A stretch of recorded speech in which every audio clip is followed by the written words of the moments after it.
oleh Linda kalau memang penyidik salah kita sepakat hukum karena itu sebentar tapi kalau memang penyidik itu benar gini Pak, saya tidak bicara fakta. Ya, karena kemarin juga saya melihat pemberitaan dari salah satu media televisi nasional ya, bahwasanya adanya pemeriksaan terhadap. Assalamualaikum warahmatullahi wabarakatuh. Salam salve, Om Swastiastu, Namo Buddhaya, salam kebajikan. Teman-teman, jumpa lagi bersama saya di Freddy Kako Channel. Ya, teman-teman masih ingat tidak ketika Pitra, pengacaranya Rudiana, Pitra yang dimana saat sumpah pocong itu belum dilakukan oleh Saka Tatal, orang ini sangat koar-koar sekali. Seolah-olah dia menganggap bahwa apa yang dia katakan itu benar.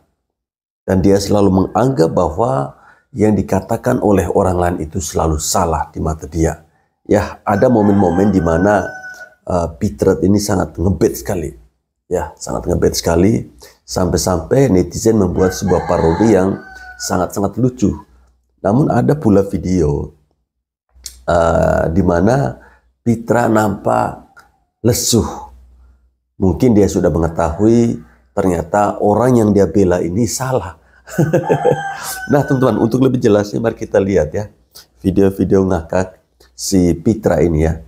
Oleh Linda kalau memang penyidik salah kita sepakat hukum karena itu sebentar tapi kalau memang penyidik itu benar gini Pak, saya tidak bicara fakta hukum film-film dan dunia goib nggak ada yang mana yang rekayasa saudara mengatakan semuanya rekayasa. Saya catat di sini dan saudara sudah terbitkan lagi di media lokal. Saudara bilang yang rekayasa yang mana? Kita nggak bicara film, bos. Jangan anda berbicara berkali-kali.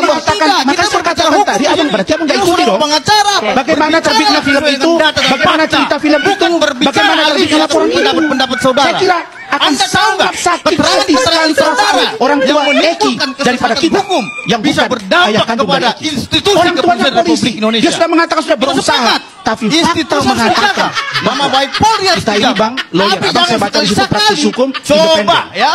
Saya dengan abang independen. Rusak nama baik institusi seolah-olah penegakan hukum. Karena itu benar. Saya saudara jalan secara profesional. Saya coba komunikasi Bu Yanti. Bukan hanya kepolisian saja yang saya teruskan. Pengacaranya ini. Pihak kepolisian, Bu, kejaksaan, Ibu benar, pengadilan. Itu Peggy tidak terlibat. Tidak. Kenapa Ibu bilang? Karena orang tuanya pembantu saudara mengatakan semuanya rekayasa. Saya kan tidak serta-merta menerima saudara. Begitu juga dengan media lokal saudara bilang. Saya kenal rekayasa. Saya telepon. Beliau katakan kami tidak menghilangkan dua hukum di sini. Tapi yang kami temukan dari tiga. Bicaralah kita tahu bahwa proses hukum itu bukan berbicara ahli ataupun pendapat saudara. Ada Anda tahu nggak?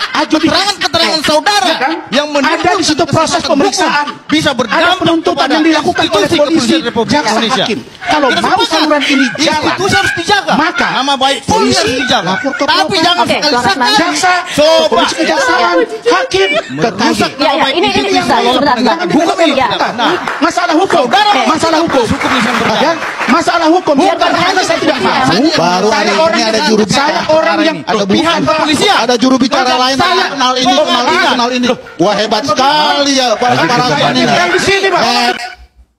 Ya, begini jadinya kalau si Pitra sama si Rasman ini berada di dalam satu panggung, maka akan terjadi sebuah perdebatan yang sangat seru, tidak akan saling mengalah ya. Seperti itu teman-teman. Nah, ini kedua orang ini adalah momen dimana ketika belum adanya sumpah pocong ya. Jadi saat itu mereka meyakini bahwa klien mereka Ibtu Rudiana itu tidak bersalah. Sekarang teman-teman perhatikan setelah momen sumpah pocong. Ya, karena kemarin juga saya melihat pemberitaan dari salah satu media televisi nasional ya, bahwasanya adanya pemeriksaan terhadap para terpidana ini ya, justru kita sangat mendukung itu ya, karena memang itu adalah suatu keterbukaan yang dilakukan oleh Polri dalam hal transparansi pemeriksaan maupun penyidikan seperti itu. Halo Bang, kabarnya ini sudah berjalan lama ya Bang, dari kafe ini. Mungkin Abang melihatnya seperti apa? Kesenyapan ini, Kalau memang ranah penyidikan itu biasanya itu sifatnya itu pro justitia, dan pro justitia itu ya siapapun nggak bisa intervensi itu dan tidak boleh ganggu itu gitu. Sepanjang itu untuk kepentingan hukum ya saya kira mereka melakukan pekerjaan itu dengan prosedur dan ketentuan hukum.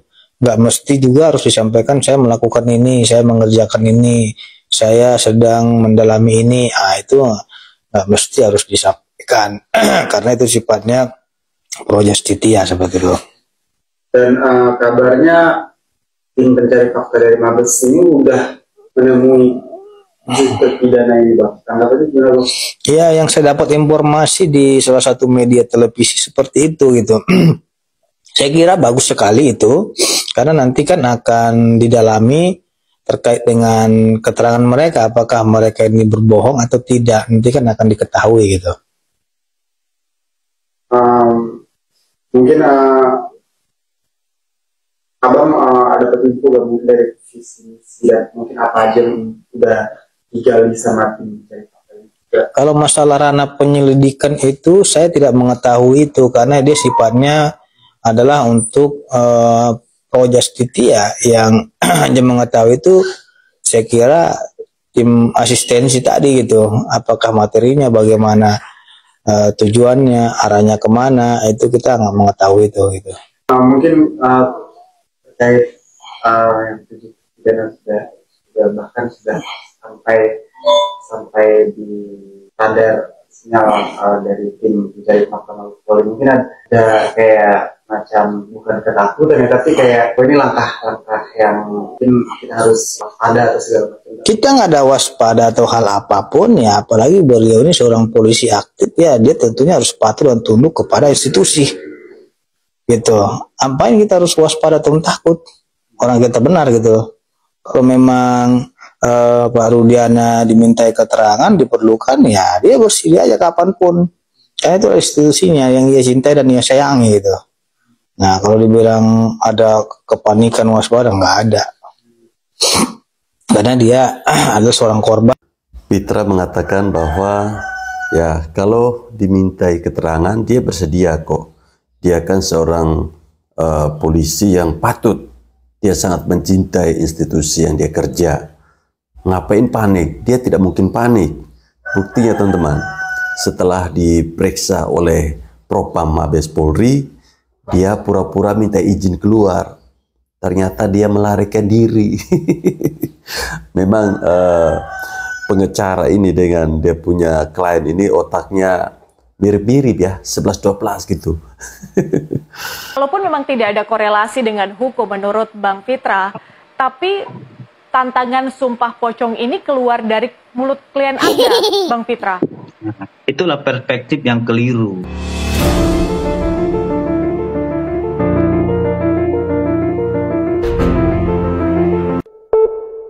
Jadi kita berpatokan kepada Kuhap, Mbak, bukan berpatokan kepada asumsi-asumsi katanya-katanya gitu.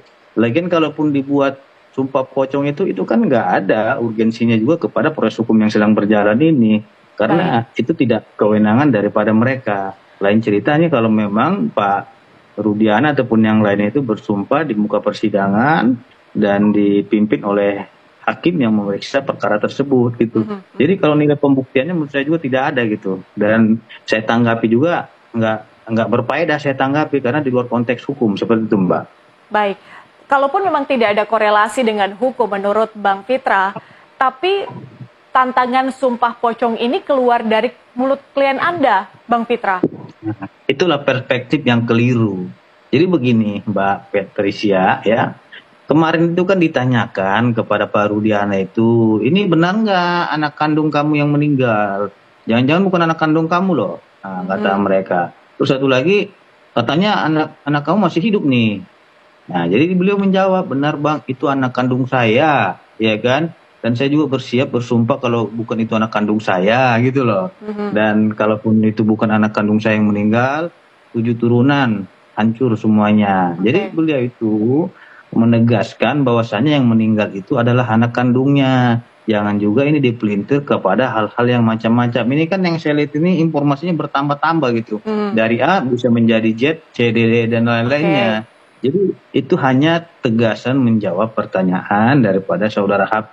Tapi ini kan digiring opini kepada lain-lain. Nah, saya berpatokan kepada Mahjab Kuhab tadi karena saya seorang pengacara. Kalau di luar ketentuan hukum acara pidana kita, ya saya hormat kepada konstitusi kita. Apapun yang diatur oleh pemerintah dalam ketentuan undang-undang itu, ya itu yang harus saya patuhi dan hormati. Kalau ada di luar hal itu, ya saya larang klien saya melakukan tindakan yang tidak di luar hukum. Baik, harus Bang Fitra, saya hukum, tidak gitu. berbicara soal konteks dari melakukan sumpah pocong itu, tapi lebih kepada esensinya.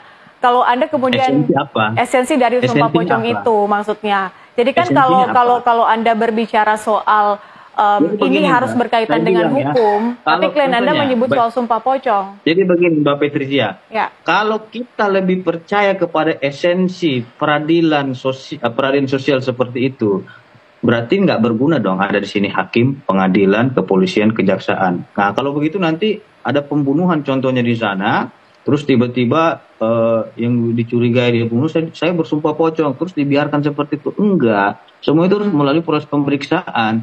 Melakukan sumpah pun dia kan semuanya harus diperiksa. Contohnya nih, Mbak Patricia bersumpah, dan Mbak Patricia itu juga akan dimintai keterangan oleh hakim, diperiksa oleh hakim. Bukan hanya hakim aja yang meriksa Mbak, ada jaksa penuntut umum, ada tim penasihat hukum. Jadi itu di situ semuanya ditanya dan digali lagi. Dan konsekuensinya apabila memang keterangan seseorang yang berikan kesaksian di muka persidangan itu di bawah sumpah tidak benar, ada ancaman pidananya Mbak, gitu loh. Pasal 242 KUHP, mohon maaf, dan pasal 174 KUHP.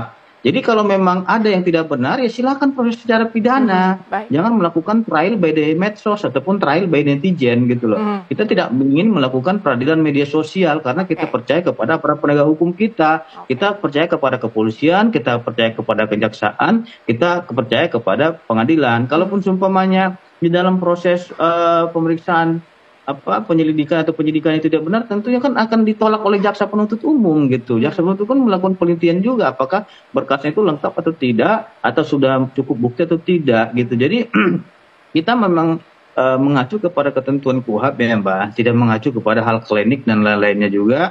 Kalau memang konteks kaitannya Islam, ya itu sesuai dengan aturan hukum Islam. Karena kan kita ini negara hukum, bukan juga berdasarkan negara agama gitu loh. Kalau nggak mau sumpah pocong, berarti caranya dari tim kuasa hukum Rudiana untuk meluruskan. Begini. Ya. Pak Rudiana itu telah bersumpah, jadi mau sumpah apa lagi? Dia sudah disumpah di muka persidangan berdasarkan keyakinannya itu dalam hal agama Islam, dan itu disumpah di bawah Al-Quran. Jadi sumpah apa lagi yang mau diminta? Jangan dibuat nanti sumpah genderuwo gitu, sumpah kuntilanak gitu, karena berbau yang sudah meninggal mati. Jadi kalau memang yang bersangkutan belum disumpah, silakan disumpah. Ini kan sudah disumpah dia di muka persidangan. Dia sudah menjelaskan secara runut, detail dari A sampai Z. Kalau memang rekan-rekan penasihat hukum lainnya merasa keterangan dia itu tidak benar, ya laporkan secara pidana. Ada ranahnya kan gitu. Kalau memang ada kode etik yang ia langgar, laporkan ke Propam. Jangan juga kita menggoreng opini hal-hal lainnya seolah-olah dia ini melakukan tindak pidana kebohongan. Ya. Pengacaranya itu Rudiana membantah bahwa kliennya itu pernah mengatakan untuk menerima sumpah pocong. Sekarang coba kita perhatikan video ini ya teman-teman. Kira-kira yang bohong itu Rudiana atau Pitra sih? Saya sumpah pocong mau, sumpah apapun mau. Artinya yang meninggal adalah anak saya. Anak yang saya didik dari kecil, yang saya rawat dari kecil. Ini Rudiana.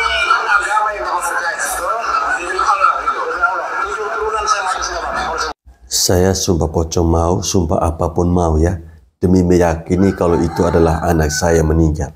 Terus kenapa baru-baru hari Jumat kemarin dia tidak hadir di acara sumpah pocong itu? Kenapa hanya Saka Tatal yang hadir? Apakah karena dia takut? Apakah karena dia sudah tahu kalau dia itu berbohong? Inilah tanggapan Bang Rasman setelah dibuka isi pesan SMS dari HP si Vina. Ternyata ditemukan ada percakapan dan itu sudah disampaikan tadi di media ini, saya lihat bahwa di pukul 22 lebih 14 menit masih ada percakapan antara almarhumah Vina dengan dua temannya, termasuk Mega. Ya. Nah, ini muncul lagi persepsi baru. Kenapa kok selama ini percakapan-percakapan ini tidak diungkap ke permukaan? Yang menganehkan juga bagi saya, kenapa Mega dan temannya itu baru sekarang bersuara? Padahal mereka tidak pernah diperiksa, mereka tidak pernah memberikan keterangan di tempat yang seharusnya. Misalnya di polisi dan di pengadilan. Begitu. Walah, si paling persepsi Bang Rasman. Yang lebih aneh dan lucunya ya Bang Rasman, bukan masalah pesan SMS yang baru dibuka sekarang. Yang lebih lucu ya tim penyidik yang menangani kasus ini di tahun 2016. Kenapa nggak dilakukan dari dulu? Gitu Bang Rasman. Padahal HP-nya itu ya ada di kepolisian Bang Rasman. Dong pora. Bukan malah timbul persepsi baru ini itu. Semua orang juga bisa kalau mengandalkan persepsi. Yang susah itu membuka kalau ada kebohongan itu kebongkar. Itu Bang Rasman. Salahkan saja sana loh sama tim penyidik. Kenapa nggak dilakukan dari dulu? Dan angel. Ya memang si Rasman ini otaknya koslet ya. Dia menanyakan kenapa si Widi sama Mega itu baru muncul sekarang. Ya lu tanya aja sama polisi yang periksa, yang menyidik kasus ini di tahun 2016. Lu mempersoalkan HP. Ya tanya aja, kan HP-nya Vina itu kan ada di penyidik. Kenapa mereka tidak buka? Malah orang lain yang membuka HP itu. Dasar si botak tuyul jumbo ini nih. Memang gak tahu diri.